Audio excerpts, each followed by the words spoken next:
Hello, my good friends, and welcome to 6-7 Hail Hail for another reaction show at the start of this season, which is turning out to be as exciting as ever. Stevie joining me today. No Hamish tonight because he was actually in Dingwall at the game. Lucky enough to watch a 4-1 win, Stevie, and a solid showing into the next round as we defend the Premier Sports Cup, the Scottish League Cup. How are you feeling after that? Very well. It's good to be on with you again, John. And I think for the team there to sustain that level of performance with 9 changes is some going. You know, we could have seen such a drop off, and obviously we've seen it before when you make wholesale changes like that in a team. It doesn't always click, and it takes a while to get going. But the team got settled into it really quickly. And once again, Ange picked the right team. We were raving about it before the game, and we're now in the next round. Yeah, speaking of the next round, before we get into the game, the draw has just occurred on Premier Sports, and Celtic are away to Motherwell in the quarterfinals of the competition. So another, tougher draw than some of the other teams. I think Rangers got Dundee at home, predictably. So we're away to Motherwell. That's all that matters for us. So how are you feeling about that one? And do you think it'll be the same again from the boys going away in the cup? Think so, yeah. I mean, we've had a lot of success at Fir Park, haven't we, over the years? And nothing really to fear for Motherwell. Not getting into it, obviously thinking it's a gimme. We'll have to work hard and play our football, John, as ever. But I reckon with the way we play and the way we set out this season, it will be the other way about. Teams will be, having to rack their brains and figure out so many different ways to stop us. We just need to play our own game and it will look after itself. But no, I'm not really worried about Motherwell. I don't think the team will be either. It's quite a favourable draw. Yeah, I think there's a feeling at Celtic at the moment, certainly amongst the supporters, and it looks like, to be fair, amongst players, the manager, and the entire squad, that we're ready to face almost any challenge at the moment, which is good. And I think that was apparent tonight. Now, what I want to talk about initially is the fact that Ange made 9 changes to the team tonight, and I think the big thing for me coming out of tonight and the performances of the players is that you always want to see the players who are on the sidelines, who aren't playing, come into a team and take an opportunity. And I think just about everyone in that team tonight, bar one or two, took that chance tonight and looked as, fresh and strong and sharp as all the players who have been starting the matches in recent week. This is the beginning of a really rough or a really tough period in terms of the schedule of matches and how quick and fast they come. And so for me, speaking as a whole in the match before we get into the details, it was just really pleasing to see 9 changes in the team going away to Dingwall on a Wednesday night and coming away with a 4-1 victory. I mean, you can't really ask more than that. No, you can't, John. And I actually said before the game, I was speaking to you, I put out a tweet that it was very similar to the team that I would have actually picked. I was surprised how bad I started. Thought we would see Forest starting.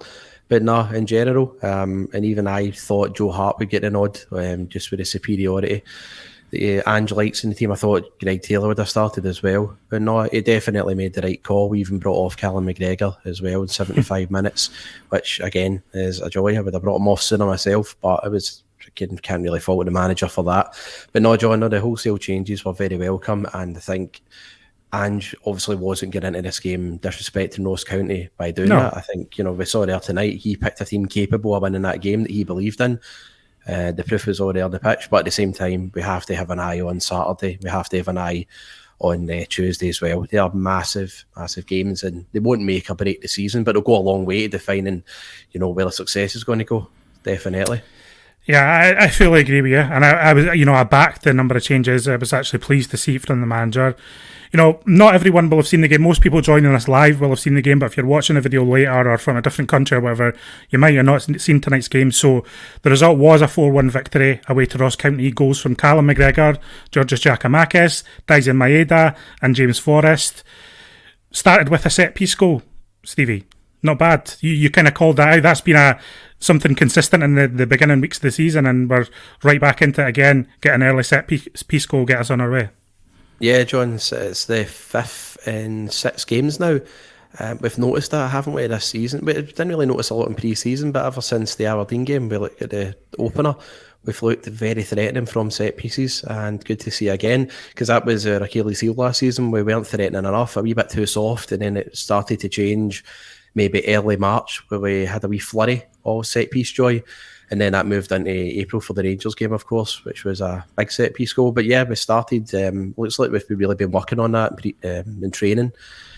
And 5th and 6th games, very good, especially getting into a game, John, at the weekend against a team who are, their big strength is set pieces, but we could get joy against them there now, as well as outfield. We've got goals all over the park. We've kind of had our eye on that one for a couple of weeks, haven't we, Stevie? Kind of noting their problems in that area and our strength. I just think we looked immediately threatening from set pieces tonight. I mean, we hit the bar a couple of times. Stephen Welsh had a header that really rattled the bar and could have gone in. I'm really pleased that we're looking more threatening from set pieces. I do think it is a notable trend, especially when you hear people like Matt O'Reilly and Ange Postecoglou, specifically say they've been working on it harder in training through Gavin Strachan, etc.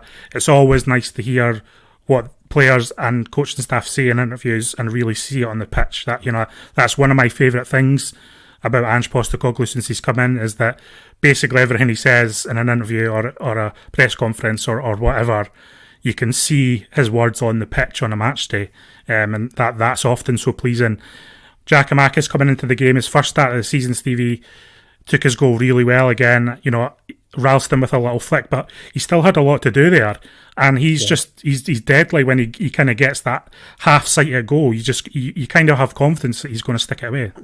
Yeah, I think there was a lot of GG that you saw. It was so hungry tonight because he missed that game on Sunday. We were saying, can you imagine he got on Sunday when he did, when there was so many options. I mean, we had the chance to go for so many more goals into Dundee United. GG would have been a stick on for a goal there, John. But yeah, he looked really up for it for the start, and his goal was so well taken. Shout out though, John, to Anthony Ralston for that assist. And we were talking about it in our chat, that Ange's style now in the system that we play, the fact that you see a right back up there in a centre forward position assisting a goal, we're not even like scratching our heads at it anymore. It's became normalised, and it's all down to fair play to Ralston for how he plays that role. We're expecting this sort of thing to happen now. Yeah, speak about hunger, by the way. Like, Ralston for me was just desperate to put on a performance tonight. Like, he's one of the ones, he's not even come off the bench that much. I think he's only come off the bench once in the opening weeks of the season, so he's had less action than the likes of Giakoumakis and Abadi even. And I thought Ralston came into the team today and said to Ange, like, I can be relied upon if you need me to start a game. And he was good right to the end of the game as well. He wasn't just in bursts. I thought he was one of our better players tonight, and that was pleasing to see. A couple of interesting because we made 9 changes, there's actually feels like there's a little bit more to talk about than usual. So we'll get through some of the players that we might want to chat about here. I think a lot of people will be looking at Aaron Moy, his first start for the club tonight, and looking to see how maybe he did. I think, we were speaking before we came on air, we both feel he had a strong game tonight. How did you feel about his performance overall? I thought he was up there with the man in the match shout, along with Ralston.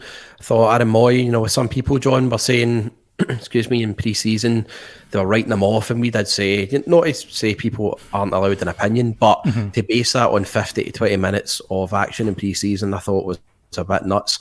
But Aaron Moy, when he's been playing in the last few games, when he's been coming on, he's looked very assured, and we've always said that's all well and good, but it's up against tiring teams who have dropped off while we've been way ahead, sort of psychologically and on the park as well. So Aaron Moy had to have a really strong start, and I really thought he did. He was excellent from the get-go. Thought he really dictated that midfield. He really dictated the tempo, how we played. There was a lot of this talk about Aaron Moy that, he was always looking as if he's like dragging something when he's running, but he looked so fit and assured on the ball tonight. And there was a moment in 57 minutes where he just so effortlessly turned two players inside out in the middle of the park. I thought he was excellent. It was really good to see, and I can see why, as I said with Hamish, a lot of the Australian people that watch the channel definitely rave about him. He's brought in to do this sort of job, and again, the manager has been justified in bringing him in, and not only that, he let McGregor advance and be a wee bit more of an attacking threat too, a lot like he was in Livingston in March when Beaton played that type of role. But yeah, well done to Aaron Moy, in my opinion, up there with Elson for man of the match. An excellent display. What I like about him, I like a few things about him actually. As you say, like he's obviously he's no Maeda, but I mean, he's not sprinting around the pitch, but that's the thing about it, and that's what people said. He doesn't need to do that because he reads the game so well. He finds himself in slow. He's very good at dropping back from players, finding himself in space, receiving the ball. Releases it perfectly as well. A really nice timing. Like waits for, kind of draws players in a bit and then releases it well to a player in space. Very good at dictating the pace of the game in that sense. So I'm hopeful from what we've seen tonight. I think I've always said, it feels like he's coming to be a direct beat on replacement, and I don't think anything I've seen from him since then has kind of dissuaded me from that. I think he's going to be a player who plays, 30 to 35 games in a season, a mixture of starts and substitute appearances, and I think he'll play that role really well. But I just really don't think he's ever going to let us down. I don't know if he's always going to be a standout, or he is going to eventually offer us that kind of extra goal threat that we might want from a midfield player. But I don't think he'll ever let us down, and that's a really strong attribute to have in that position. As you say, allows McGregor to play a slightly different role, just gives the managers a little bit more options. Just someone he trusts in there more than most, and I thought he looked so calm, so composed, and again, I think he's another player who wants to impress and wants to be reliable for Celtic and is hungry to play for Celtic right now. Probably for, personal reasons as well. He's got the World Cup coming up as well, of course. Mm-hmm. So it's not just all about Celtic, but, I don't think he's ever going to let Celtic down is my point, and that's what's pleasing about him. Another couple, of newcomers tonight. Ben Siegrist in the goal did his job pretty effectively as well and had that really great save in the second half. Yeah, especially at 3-1 as well, wasn't it? He had no chance for the goal. But even at that, just picking up for where Joe Hart left off, John, whenever the ball was out of play, getting it very quickly, and he looked so comfortable on the ball too. You certainly saw with Siegrist, a lot of people were saying, that he's had a couple, generally he's performed well against us, he had the odd howler or not, but it goes to show when he's got a guy like that, again, around the players they had at Dundee United are a wee bit weak far weaker in comparison to what we've got, John. But when you've got an assured sort of goalkeeper with a very trustworthy defence in front of you, it helps out big time. I thought Siegrist was excellent, certainly for the way that we started building out for the back end when he was in goal. And that save at 3-1 was really crucial as well, I felt, because had Ross County scored there, would have been a horrible sort of 15 last 10 minutes perhaps. Now, before we get on to, the latter goal, the goal we conceded and the other two goals we scored, I think we'll just have a short chat about Alessandro Bernabei making his first competitive start for the club tonight. I know I'm not going to throw him under the bus and make a definitive verdict, but I think it's obvious that Greg Taylor is just like pretty far ahead of him at the moment. I don't think anything we saw tonight would kind of convince me otherwise. That's not, that maybe says more about Taylor's start than Bernabei tonight, but I just thought it was clear that Taylor is going to be the first choice moving forward in our biggest matches, and that Bernabei is going to take time to kind of warm up to this role and warm up to this position, because Taylor, I think, would have played far better than him tonight. Do you think that's fair to say, or am I being too harsh there? No, I think you're spot on with it, to be honest, John. Taylor's far more assured and smarter on the ball than Bernabei. Bernabei made a couple of very effective forward runs, but his final ball was such a letdown, whereas with Taylor, it's quite weird because Taylor last season, certainly maybe after the break, he would have probably been like that as well. Taylor really picked up after that Bodo and the Hibs game, and he showed a lot of mental strength after them matches. Bernabei is still going to take a while to settle in, but Taylor is far smarter on the ball than he is, and I thought second half Bernabei was weak at balls over the top, positionally quite suspect. Taylor knows exactly where to be in the pitch, and I think Bernabei's got quite a lot of work to do if he wants to displace Greg Taylor for that squad. But that's good. It's not good that he's going to have to warm up, but I think it's something that Ange has spoken about, in that he doesn't need to throw players in before they're ready this season. There's no panic about throwing in new signings. Bernabei is going to get time. He is going to get, exposed to more minutes and different types of matches in Scotland, and hopefully in time you hope that he comes good, obviously in the long term. And I don't think that, I'm not concerned about tonight or anything, nothing as drastic as that. And I think it's good that, we'll have Taylor that can be relied upon, and over time Bernabei will it's kind of like a luxury that we never had last season. Like Ange has spoken about, it's like we're throwing in players far too early after just a couple of training sessions, after coming in after not, a long pre-season period. Bernabei has actually had quite a lot of time, like in terms of preparation with Celtic. He was there early in pre-season. He's worked through in training. He's clearly, I think, adept or at least confident enough to drift into the inward positions and the inverted positions. I don't think that's a problem. As you say, it's just more about his final ball and all that and his passing, etc. I think it will come, and hopefully that it does come.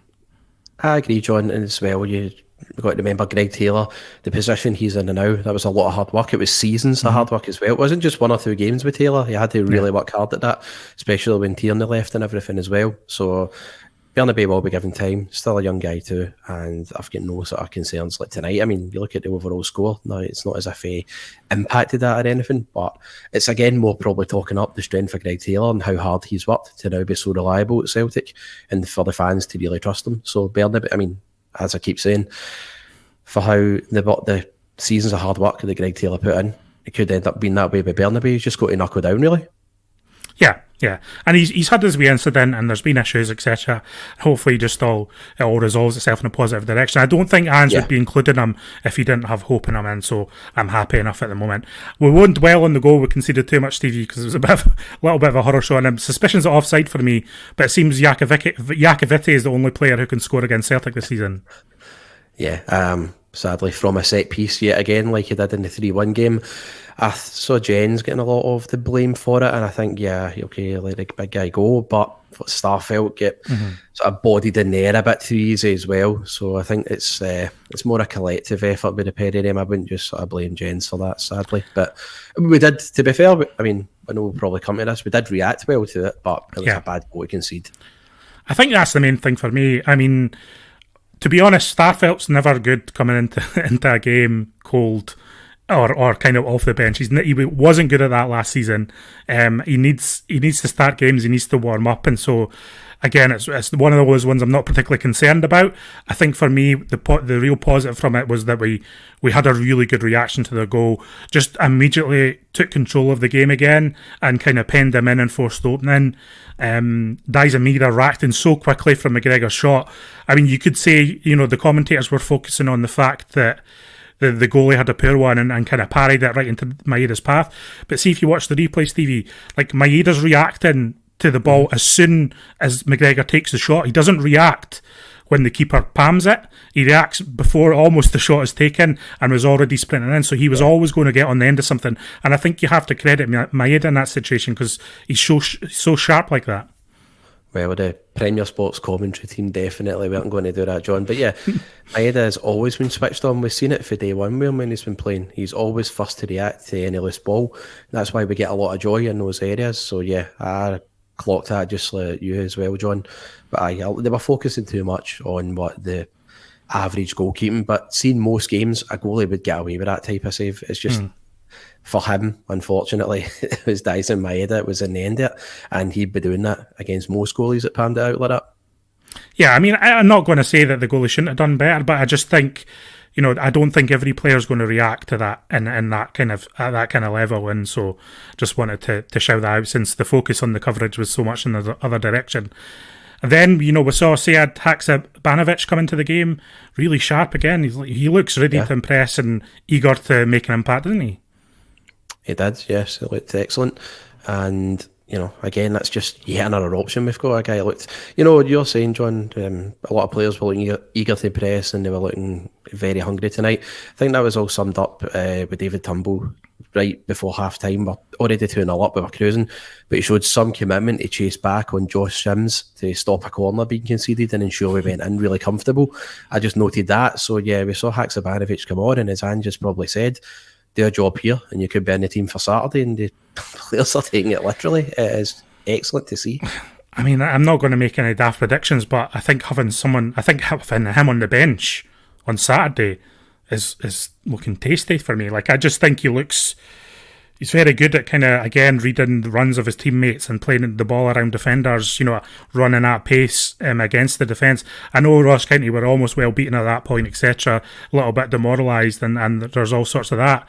But I think him coming into a game as a substitute on Saturday could be a real positive, and then going forward, starting him in matches. I really like the look of him. I think he looks really sharp.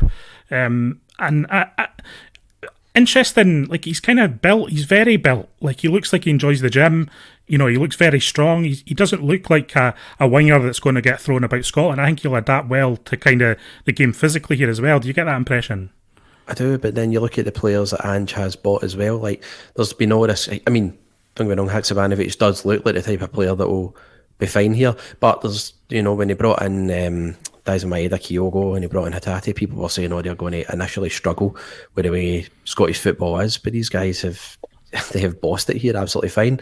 So I think no matter who Ange is bringing in terms of if they look physical or not, I think they'll always be ready and they'll be able to cope with the football here, no bother, John.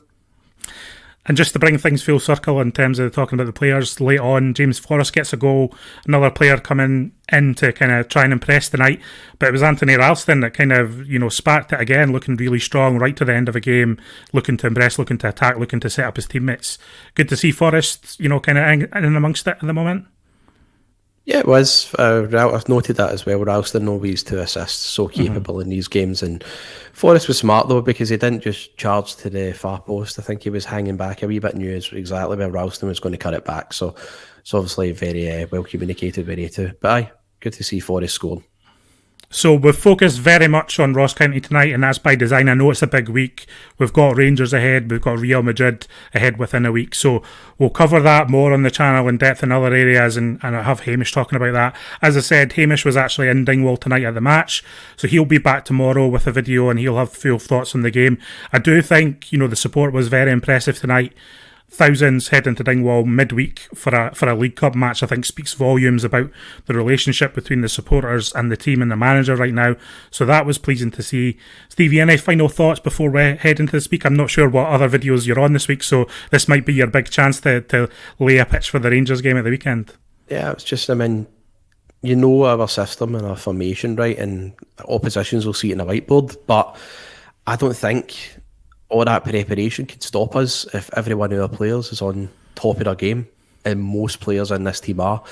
And I just think that's a real testament to the players and the manager and this system that we've got. So we have now, John, you've said it for ages, to trust the process. We're seeing the results of it. And tonight, with all these changes, not one player looked out of place. What I'd say finally, just to bring it into whatever Hamish is planning on the channel later this week, is I don't think we could be in a better position going into these two games that I've got coming up.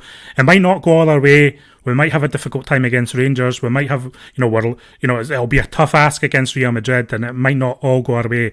But I think the preparation up to this point from Ange Postecoglou, from the players and the rest of the coaching staff, I think has been absolutely spot on through the summer, spot on through the first weeks of the season, and then tonight with the first opportunity to really, rotate the team and bring players in. I thought everyone who came in responded to the call of the manager and what is expected of them at the moment. And I'm just feeling really good going into these matches. So whatever happens or transpires from here, I'm just really excited and looking forward to what's ahead.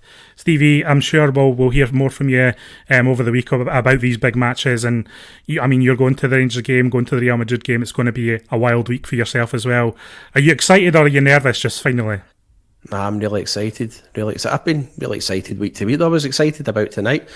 I've over the years and all that, when you've seen Lennon and Rodgers come here, it's not always free-flowing football you get in these League Cup away games. It can be a bit of a dirge. I never feel that now under this manager and this team. I look forward to pretty much every game. So yeah, tonight, John, I was looking forward to coming on talking with you. I was looking forward to just watching the game on Premier Sports tonight, and I'll be, Saturday, and I think, as you can say, Saturday and Tuesday, John, they're going to be very different games. They're going to be big challenges. Saturday first and foremost, and then worry about Tuesday after that. But yeah, I think you sum it up nicely. The position that we're in, the position this team are in, and the position that they've been put in by the manager and the rest of the staff, it's been excellent, and we're in a great position to get into them. Stevie's feeling good. I'm feeling good. I think everyone in the chat tonight was feeling good. I didn't really have time to get into your comments, But I'm sure everyone in the comments below after the live show will be in a good mood as well. So enjoy chatting about the game, enjoy chatting with each other and giving your thoughts on what's happened. We do read everything, so we enjoy seeing your comments. So feel free to leave what you thought about the game. And Hamish, we'll see you later in the week, and we can look forward to 2 massive matches that will really ramp up the excitement from here. But for tonight, against Ross County away in Dingwall, with 9 changes, Celtic 4-1 winners, and you can't ask for more. Goodbye, everyone.